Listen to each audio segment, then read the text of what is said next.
राज्य था, सूर्यगढ़ राज्य। यह राज्य अपनी शांति, समृद्धि और निर्मल प्रजा के लिए प्रसिद्ध था।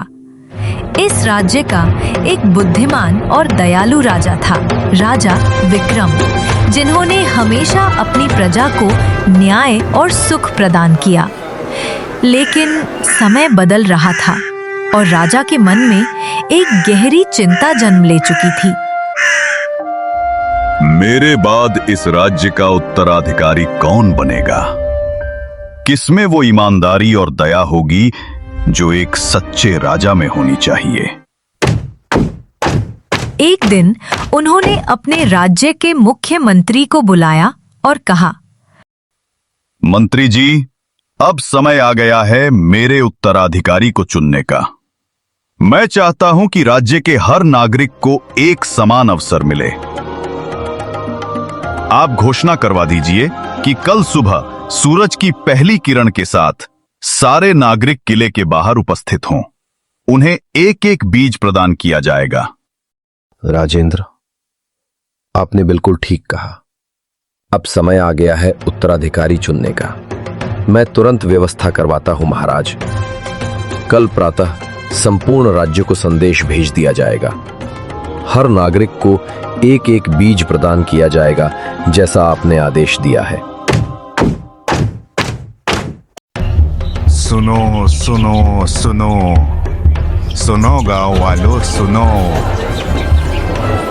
राजा विक्रम का आदेश है, कल सुबह समस्त नागरिक राजमहल के बाहर उपस्थित हों। हर व्यक्ति को एक विशेष बीज प्रदान किया जाएगा। ये बीज राजगद्दी की परख है। संदेश समाप्त। जय विक्रम।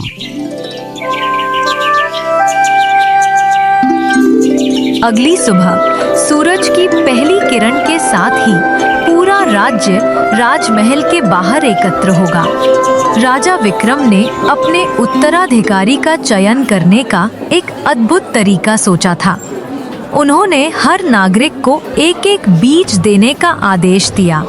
मंत्री जी, ध्यान रहे, हर व्यक्ति को केवल एक ही बीज दिया जाए। देखते हैं किसका बीज सच्ची देखभाल से उगता है।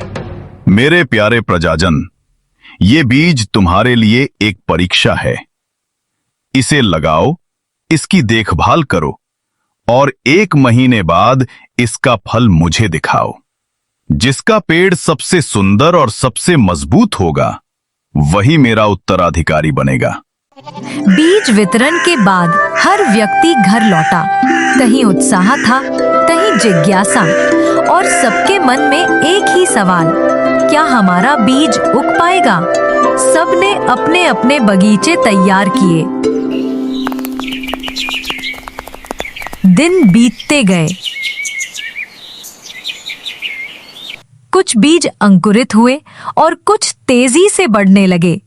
लेकिन एक लड़का था जिसका बीज बिल्कुल भी नहीं उगा। शायद मैंने कुछ गलत किया, पर मैं झूठ नहीं बोलूंगा। जो होगा सच दिखाऊंगा। महीना बीत गया। राजा द्वारा दी गई अवधि समाप्त हो चुकी थी। सब लोग अत्यंत उत्साहित थे। आखिर आज उन्हें अपना नया राजा देखने को मिलेगा। राजमहल के आंगन में भीड़ उमड़ आई थी। हर किसी के हाथ में उसका पौधा था, किसी का फूलों से भरा तो किसी का अंगूर की बेल जैसा। सब अपनी मेहनत दिखा रहे थे, लेकिन एक कोने में एक लड़का अपने खाली गमले के साथ चुपचाप खड़ा था। सबके पेड़ उग गए, बस मेरा ही बीज जमीन के अंदर ही मर गया। राजा ने सबके पौधे देखे, सबकी बातें सुनी, और जब उस लड़के की बारी आई, महल में एकदम सन्नाटा छा गया। राजा ने कुछ पल उसे देखा, फिर मुस्कुराए और बोले, बेटा, तुम्हारा पेड़ कहाँ है? तुम खाली हाथ क्यों आए हो?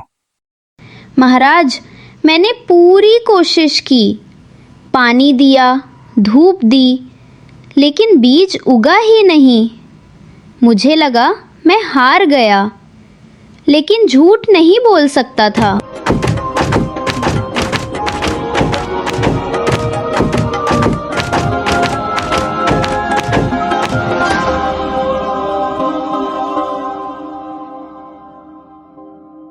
मेरे प्यारे प्रजाजन, ध्यान से सुनो।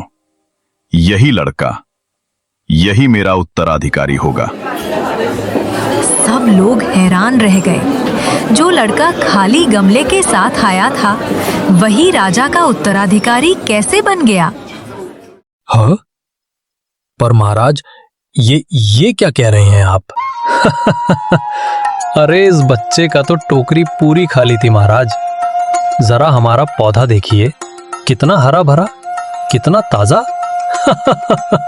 और मेरा तो देखिए, जैसे धरती का सबसे सुंदर पौधा यहीं उगा हो। तो फिर ये बच्चा ऐसा कैसे महाराज? जो सच बोलने का साहस रखता है, वही सच्चे अर्थों में राजा बनने के योग्य होता है। मैंने तुम सबको जो बीज दिए थे, वे सब उबाले हुए बीज थे। उनमें से कोई पौधा उग ही नहीं सकता था।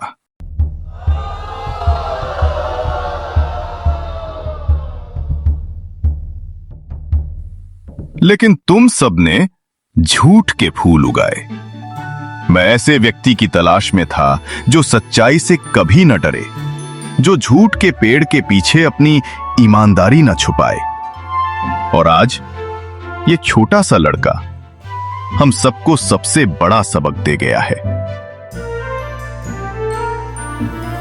सबके चेहरों पर शर्म और आश्चर्य की लकीरें थीं। सबने झूठ का सहारा लिया था और सिर्फ एक ने सच बोलने का साहस। यही मेरा उत्तराधिकारी होगा। यही सच्चाई का बीज मेरे राज्य में फलेगा, फूलेगा। अब मुझे विश्वास है कि सूर्यगढ़ का भविष्य सच्चाई के उजाले से जगमगाएगा। उस दिन पूरे राज्य को एक सच्चाई समझ आ गई कि हर पौधा मेहनत से नहीं, ईमानदारी से उगता है।